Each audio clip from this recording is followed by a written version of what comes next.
The moment my 8-year-old son stood up at his own birthday party, looked his stepfather dead in the eyes, and spoke those words, I watched a grown man's face drain of all color. My ex-wife's champagne glass slipped from her fingers. It shattered against the patio concrete, sending little shards skittering across the stones like startled insects. 25 guests went completely silent. I mean the kind of silent where you can hear the birds in the neighbor's oak tree. The kind of silent where a car passing 3 streets over sounds like it's driving through your living room. And I just stood there behind the birthday cake, holding a knife I was about to use to cut the first slice, realizing that my boy had been keeping a secret for over a year. A secret he'd been writing down in a notebook. A secret that was about to blow apart every lie my ex-wife had spent 3 years building. My name is Donovan Reese. I'm 38 years old. I'm a mechanic. I own a small auto repair shop in Dayton, Ohio called Reese's Garage. It's not fancy, it's not impressive. It's a concrete building with 3 service bays, a waiting room with coffee that's too strong, and a faded sign my father hung up 30 years ago. I took over the business when he passed, and I've kept it running ever since. That's the thing my ex-wife never understood. She saw that shop as a symbol of everything I wasn't. I saw it as everything my father gave me. A legacy, a trade, a way to provide for my family with my own 2 hands. But according to Jolene, that wasn't enough. According to Jolene, I was a failure. A man who peaked in high school. A guy who would never amount to anything more than oil-stained fingernails and a modest 3-bedroom house on a quiet street. She told me that when she left. She told her lawyer that during the divorce. And apparently, she told our son that too. But here's the thing about kids. They're not stupid, they watch, they listen, they remember. And sometimes, when you least expect it, they stand up in front of a backyard full of people and tell the truth that everyone else has been too polite or too scared to say. That's exactly what Theo did on his 8th birthday. Let me set the scene for you. It was a Saturday afternoon in late June. The kind of perfect Midwestern summer day where the sky is so blue it almost hurts to look at it. I'd been planning this party for 3 months. Saved up extra money by taking weekend side jobs. Stayed up late the night before, baking a dinosaur cake shaped like a T-Rex because Theo had been obsessed with dinosaurs since he was 4 years old. I watched 12 tutorial videos to get that cake right. 12. I'm a mechanic, not a baker, but I wanted it to be perfect. The backyard looked great. Dinosaur banners hanging from the fence. A folding table covered with a green tablecloth and plastic plates with little velociraptors on them. A cooler full of juice boxes and sodas. Burgers and hot dogs sizzling on the grill that I'd scrubbed clean at 5 in the morning. My mom was there. My brother Curtis was there. Neighbors, kids from Theo's class. Parents I recognized from school pickup. It was supposed to be a good day, a normal day. A day where my son felt loved and celebrated. And then my ex-wife showed up with her new husband. I should tell you about Brantley Pemberton. He's a vice president at a regional bank, 45 years old. The kind of guy who wears cufflinks to a backyard barbecue. The kind of guy who finds a way to mention his job title within 30 seconds of meeting you. He drives a black luxury SUV that costs more than I make in a year, and he parks it right in front of my house like he's planting a flag. Jolene married him 18 months ago. She met him while we were still married, but that's a story for another time. What matters now is that she brought him to my son's birthday party, to my house, on my weekend. And within an hour of arriving, she stood up in front of everyone I know and announced that Brantley was Theo's new daddy, that Theo finally had a real role model, that his real dad, meaning me, was just a loser who tried his best but could never give Theo what he truly deserved. She said that. Out loud, in front of my mother, in front of my brother, in front of my neighbors and my son's friends and their parents. I didn't say a word, I just smiled, set down the cake, and kept getting things ready. Some people probably thought I was weak. Maybe they thought I was broken, maybe they pitied me, But I wasn't weak. I was waiting. Not because I had some master plan, not because I knew what was coming. I was just doing what I always do. Showing up. Keeping my head down. Putting my son first. I had no idea that Theo had a plan of his own. I had no idea that my quiet, thoughtful 8-year-old boy had been keeping a journal for over a year. Writing down memories. Writing down moments. Writing down everything. And when he stood up at that cake table, opened that worn spiral notebook, and started reading out loud, I realized something that changed my life forever. I wasn't fighting this battle alone. I never had been. My son had been standing beside me the whole time, watching, remembering, waiting for the right moment to speak. And when he finally did, it brought a grown man to his knees and sent my ex-wife running for her car. But I'm getting ahead of myself. Let me take you back to that morning, because you need to understand how we got to that moment. You need to see what kind of day it was before everything exploded. You need to know what it feels like to be called a loser in front of everyone you love, smile through it, and then watch your child stand up and fight for you when you didn't even know he was paying attention. I woke up at 5 in the morning on the day of Theo's birthday party. Not because my alarm went off, because I couldn't sleep. I'd been lying in bed since 3, staring at the ceiling, running through my checklist for the 100th time. Burgers, hot dogs, buns, condiments, juice boxes, paper plates, napkins. The banner I ordered online 3 weeks ago. The cake I still needed to frost. When you only get your son every other weekend and one evening a week, you learn to make every moment count. You learn that a birthday party isn't just a birthday party, it's a statement. It's proof. It's your chance to show your kid that even though you're not there every day, you're still his father. You still care, you're still trying. I rolled out of bed, put on a pot of coffee, and got to work. The divorce was finalized 3 years ago, but it still feels like yesterday. Jolene and I were high school sweethearts, married at 22, had Theo when we were 30. For a while, I thought we were happy. I thought the life I was building was enough. It wasn't. Jolene wanted more. More money, more status, more everything. She started making comments about the shop, about how I came home smelling like motor oil, about how her friends' husbands wore suits to work while I wore coveralls. At first, I thought she was just stressed. Then I thought maybe she was right. Maybe I wasn't ambitious enough. Maybe I should sell the shop and get a corporate job somewhere. But that shop was my father's legacy. He built it from nothing. He taught me everything I know in that garage. When he died, I promised myself I'd keep it going. I couldn't just walk away. Turns out Jolene could. I found out about Brantley 6 months before she asked for the divorce. A text message on her phone that she forgot to delete. I confronted her. She didn't even deny it. She just looked at me with this expression I'll never forget. Like I was a stranger, like I was someone she used to know but couldn't quite remember. The divorce was brutal. Brantley paid for her lawyers. Good ones, expensive ones. They painted me as an unstable workaholic with inconsistent income. They brought up every late night I spent at the shop, every emergency repair call I took on weekends, every time I missed dinner because a customer needed their car fixed before Monday. I couldn't afford to fight back. Not really. I got a lawyer, but he was fresh out of law school and overwhelmed by the case. By the time it was over, Jolene had primary custody. I got every other weekend and Wednesday evenings. 14 days a month, that's all the court gave me. 14 days to be a father. I made every single one of them count.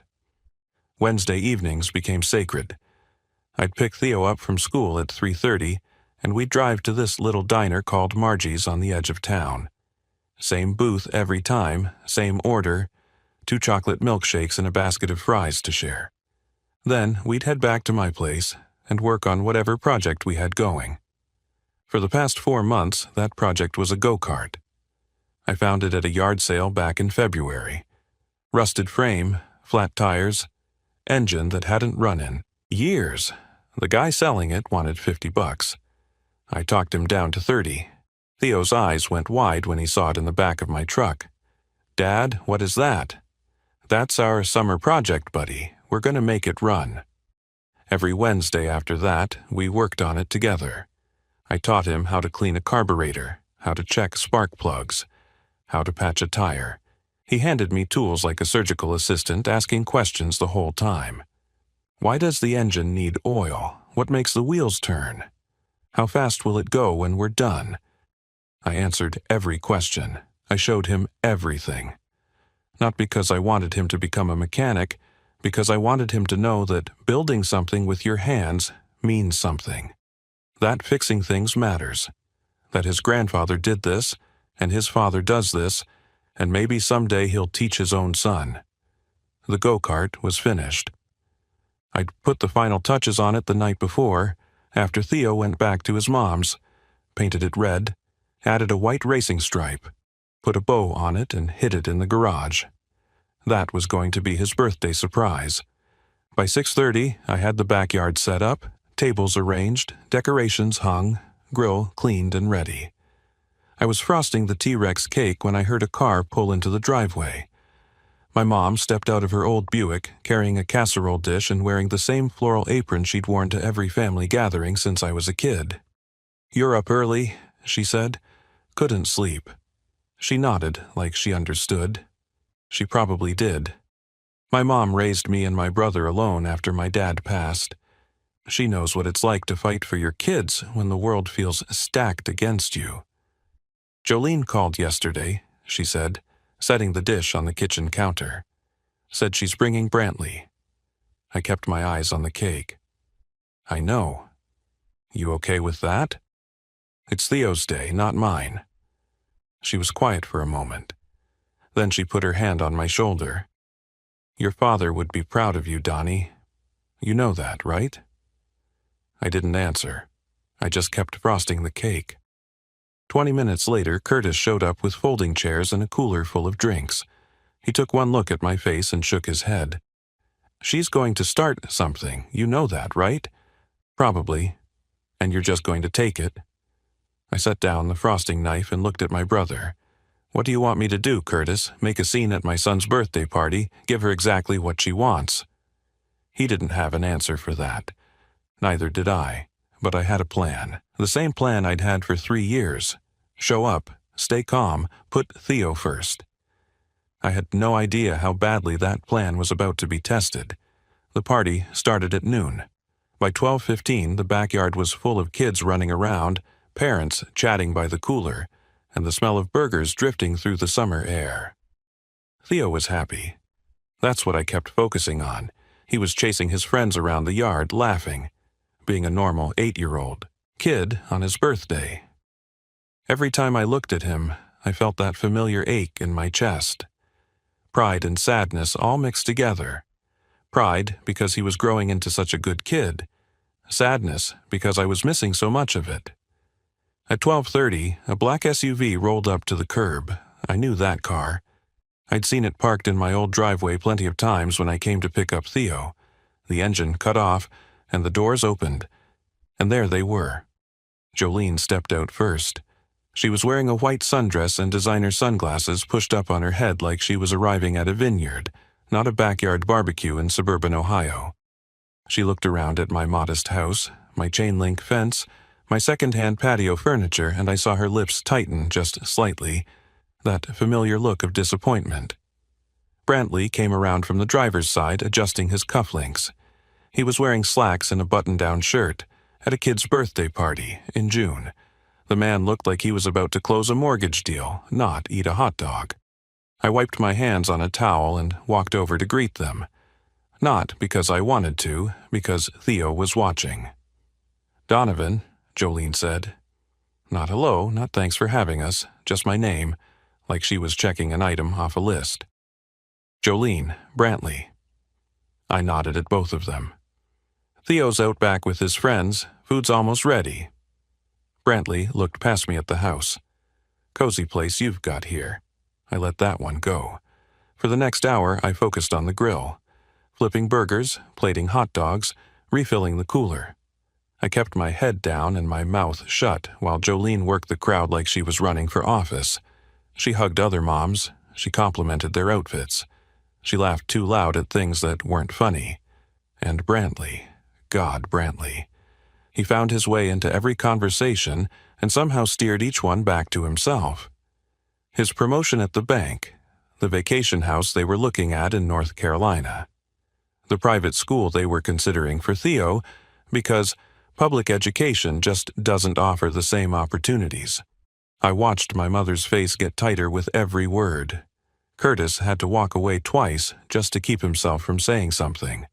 But the worst part was watching Brantley with Theo. Every time my son walked by, Brantley would reach out and ruffle his hair or pat his shoulder. Performative, rehearsed, like he was playing a role in a commercial for Family Life. Theo would flinch just slightly, just enough for me to notice. Around 1:30, I brought out the cake. I'd spent 4 hours on that thing. A green T-Rex with frosting scales and little candy eyes. It wasn't professional, but it was made with love. I set it down on the picnic table and started arranging the candles. That's when Jolene decided to make her move. She clinked a fork against her glass of champagne. Actual champagne. She'd brought her own bottle because apparently the lemonade I made wasn't good enough. "Everyone, can I have your attention, please?" The backyard went quiet. Parents turned to look. Kids stopped running. I stood behind the cake table, a book of matches in my hand, suddenly feeling like I was watching a car accident in slow motion. Jolene pulled Theo to her side. Brantley stepped up on the other side, placing his hand on Theo's shoulder. My son looked uncomfortable, trapped. "I just want to take a moment to thank everyone for being here to celebrate Theo's special day," Jolene began. "And I want to introduce someone very important. This is Brantley, my husband, Theo's new daddy." The words hit me like a punch to the stomach. She wasn't done. "We've been working so hard to give Theo the stable, successful home he deserves. A home with real opportunities, real structure." She paused and looked directly at me. "His biological father tries his best, he really does. Bless his heart. But Theo finally has a real role model now. A man who can show him what success actually looks like." Nobody moved. Nobody spoke. I could feel every pair of eyes in that backyard shifting between me and Jolene, waiting to see what I would do. My mother stood up so fast her chair scraped against the patio. Curtis grabbed her arm. I saw his jaw clenching, the vein in his neck pulsing. I did nothing. I set down the matches. I picked up the cake knife. I smiled at my son, who was staring at me with those big brown eyes looking like he wanted to disappear, and I said, "Who's ready for some birthday cake?" Jolene's smile faltered. She was expecting a reaction, an explosion, something she could use against me later, proof that I was the unstable, angry man her lawyers had described. I didn't give her the satisfaction. I walked back to the grill, flipped a burger that didn't need flipping, and kept my hands busy so no one could see them shaking. A minute later, I felt a small presence beside me. Theo had slipped away from his mother and walked over to stand next to me at the grill. He didn't say anything. He just reached up and handed me the spatula. I looked down at him. He looked up at me, and something passed between us. Something unspoken. Something that told me this wasn't over. After Jolene's little announcement, the party continued. But the energy had shifted. Conversations were quieter. Parents avoided eye contact with me. A few gave me sympathetic nods, the kind people give at funerals when they don't know what to say. I kept working, kept smiling, kept pretending like my ex-wife hadn't just humiliated me in front of everyone I knew, but inside, a war was raging. Every instinct I had was screaming at me to fight back, to tell these people the truth, to announce to the whole backyard that Jolene had cheated on me for 6 months before asking for a divorce, that Brantley had helped her hire lawyers I couldn't afford, that this man, who was supposed to be Theo's new daddy, had never once shown up to a school play, never helped with homework, never done anything except throw money at problems and call it parenting. I wanted to say all of it. I wanted to watch Jolene's face crumble the way mine had when I found those text messages 3 years ago. But I didn't, because Theo was standing 10 feet away, watching everything. And if I exploded, if I caused a scene, if I gave Jolene the reaction she was fishing for, my son would be the one who suffered. He'd be caught in the middle of a screaming match at his own birthday party. He'd carry that memory forever. I couldn't do that to him. I wouldn't. So I swallowed my pride like I'd been swallowing it for 3 years, and I kept flipping burgers. Around 2 o'clock, the crowd had thinned slightly. Some parents had taken their kids home. The ones who stayed were gathered in small clusters, talking about summer plans and soccer leagues. Jolene was holding court near the lemonade table, laughing at something one of the other moms said. Brantley was on his phone, probably checking stock prices or whatever men like him do at children's birthday parties. I needed a minute, just 1 minute away from all of it. I slipped into the garage and closed the door behind me. The go-kart was sitting right where I'd left it, red paint gleaming under the fluorescent lights, white racing stripe running down the center. A big silver bow stuck to the steering wheel. I ran my hand along the frame, remembering all those Wednesday evenings. Theo sitting on an overturned bucket, handing me wrenches, asking 100 questions about how engines work, getting grease on his face and laughing about it. This was what mattered. Not Jolene's speeches, not Brantley's money. This. The door creaked open behind me. I turned to see my mother stepping into the garage, her face soft with concern. She didn't say anything at first, just walked over and stood beside me, looking at the go-kart. "You built this together?" she asked. "Every Wednesday for 4 months." She nodded slowly. "It's beautiful, Donnie." I didn't respond. I was too busy trying to keep myself together. "Your father would be proud of you," she said quietly. "Not because you're perfect, not because you have all the answers. Because you're here, you've always been here, that's what matters." I felt my eyes sting. I blinked it away. "I just want to be enough for him, Mom. I want him to know that I'm trying." She put her hand on my arm. "He knows, sweetheart. Trust me, that boy knows." I took a deep breath, straightened my shoulders. Time for cake. When I walked back outside, Jolene was already arranging everyone for the cake ceremony. She had positioned Theo between herself and Brantley, her phone out and ready to capture the perfect family photo. Brantley was suggesting they take a family portrait by the cake. My mother made a sound in her throat that might have been a growl. I ignored all of it. I walked to the table and started lighting the 8 candles on the T-Rex cake. One for each year of my son's life. One for each year I'd loved him more than anything else in this world. That's when I noticed Theo wasn't paying attention to his mother's staging directions. He kept glancing at me, then at the garage, then back at me. Something was working behind his eyes. A thought forming. A decision being made. "Mom, can I be excused for a minute?" he asked. Jolene waved him off, distracted by her phone settings. "Make it quick, honey. We're about to sing." Theo disappeared into the house. I watched him go, wondering what he was doing. Probably just needed to use the bathroom. 2 minutes later, he came back out. He was holding something behind his back, a worn spiral notebook with a blue cover. I didn't recognize it, had no idea where it came from or what was inside. Theo walked slowly back to the cake table and took his place in front of the candles. The flames flickered in the afternoon breeze. Everyone gathered around, phones raised, ready to sing. Jolene beamed at the camera. Brantley put on his practiced smile. And Theo just stood there, clutching that notebook, looking at me with an expression I couldn't quite read. Something was about to happen. I could feel it. I just had no idea what. Everyone started singing Happy Birthday. 20-something voices carrying the familiar tune across my little backyard. Jolene was recording on her phone, angling it to get herself and Brantley in the frame with Theo, the perfect blended family, the image she wanted the world to see. But Theo wasn't smiling.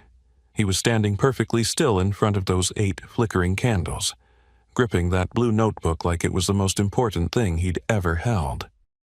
The song ended. Everyone clapped. Jolene leaned down with her camera-ready smile. "Make a wish, sweetheart." Theo didn't blow out the candles. Instead, he looked up at the crowd of faces watching him and said, "Can I say something first?" Jolene's smile tightened just slightly. "Of course, honey, but let's make it quick so we can have cake." Theo opened the notebook. His hands were trembling a little, but his voice was steady. "My teacher had us start something called a gratitude journal last year. We're supposed to write down things we're thankful for and memories we want to keep.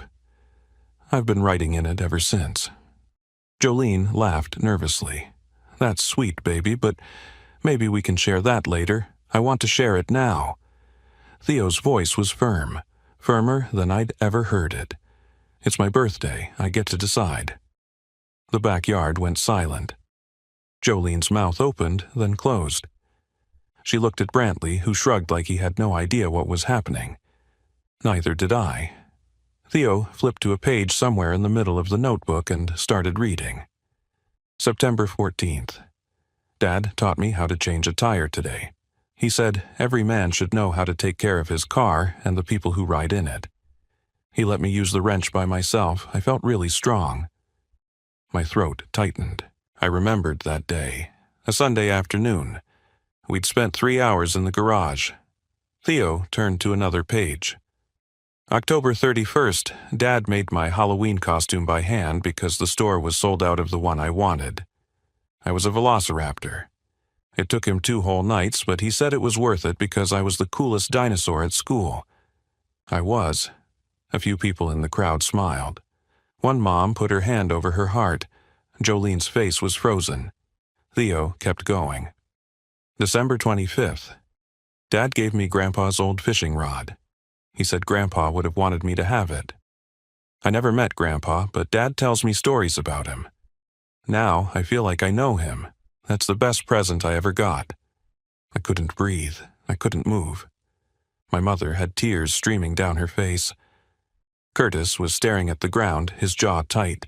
Theo flipped forward a few more pages.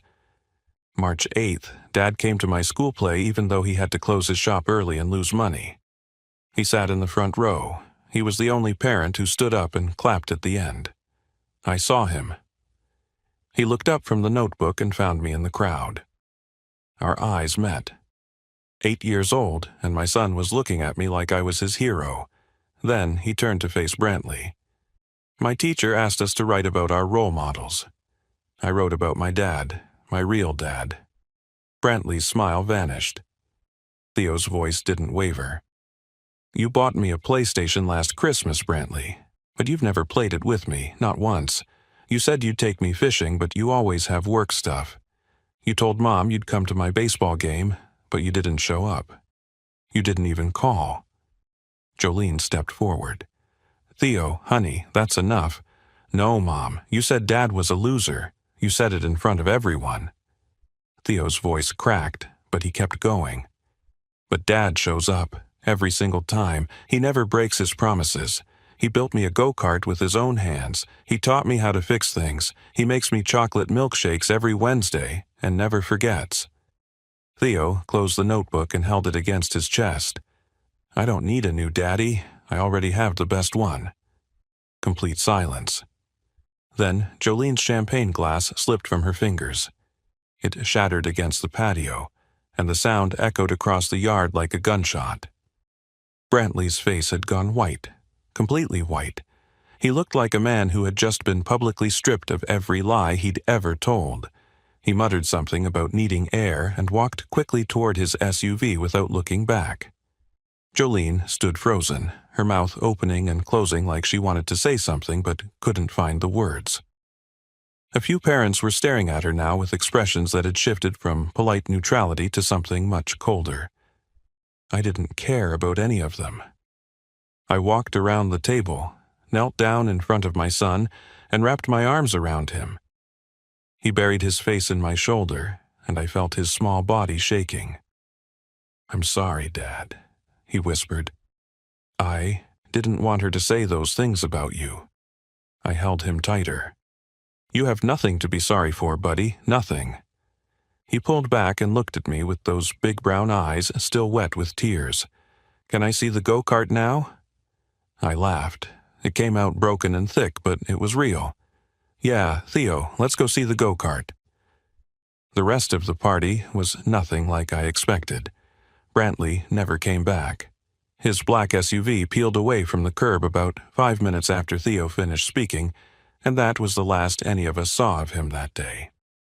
Jolene lingered for another 10 minutes, trying to save face, making excuses about Theo being overtired and confused. But nobody was buying it. The other parents looked at her differently now. The polite smiles were gone. Eventually, she grabbed her purse, muttered something about having somewhere to be, and left without saying goodbye to her own son. Theo didn't seem to mind. He was too busy sitting in the go-kart, gripping the steering wheel, grinning wider than I'd seen him grin in years. We took it for a spin around the backyard. Curtis pushed him for the first few laps while I got the engine started, and then Theo drove it himself, slow and careful, while the remaining guests cheered him on.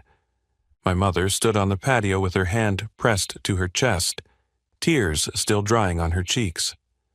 One of the dads from Theo's school walked up to me and shook my hand.